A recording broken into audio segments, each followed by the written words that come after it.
I graduated from Harvard College in 2019. I majored in history and literature with a focus on Asian American studies.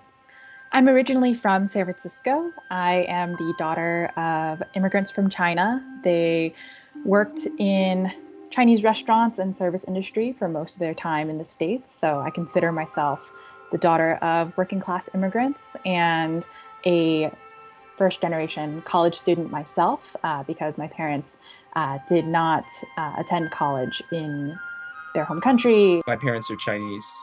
They immigrated here in 1990. Dad built a business, taught me business principles. Mom was an accountant. So when I was applying for college, I knew that I didn't have the best scores. I was not valedictorian. I didn't have the top GPA or top scores on any sort of testing. But I also knew that I wanted to present my story as a whole person. And when I talked about in all of my application materials, my background, my upbringing, it really focused on a couple pieces.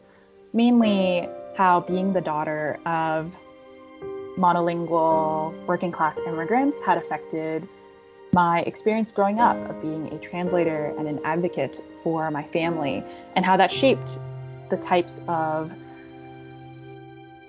careers that I wanted to explore and shaped my motivations, my aspirations, and the type of applicant, the type of student that I would eventually be. Yeah, I mean, my experience is consistent with many Asian American experiences of getting top flight SAT scores and GPAs and participating in great extracurriculars just to find out that the game is about something that you can't control, which is race.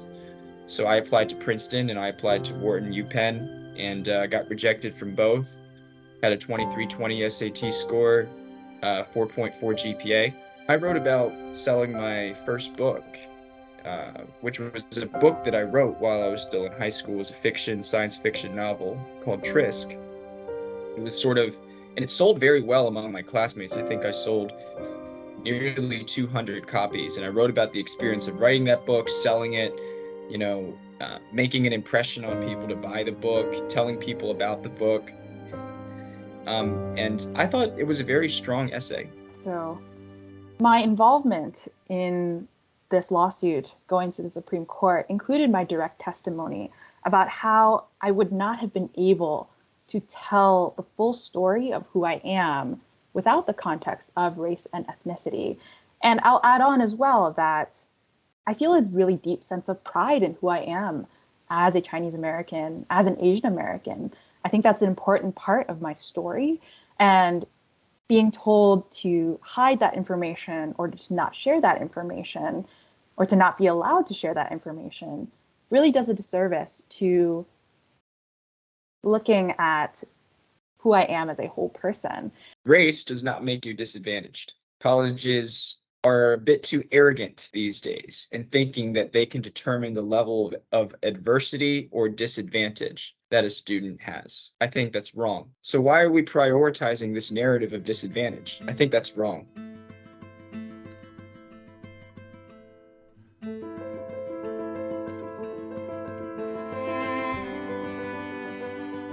Asian American communities and advocates will need to hold universities accountable to doing more than ever to address diversity, inclusion, to address education inequities, to make sure that they continue to invest in and even expand on the programs and policies we know that work, to explore all possible alternatives.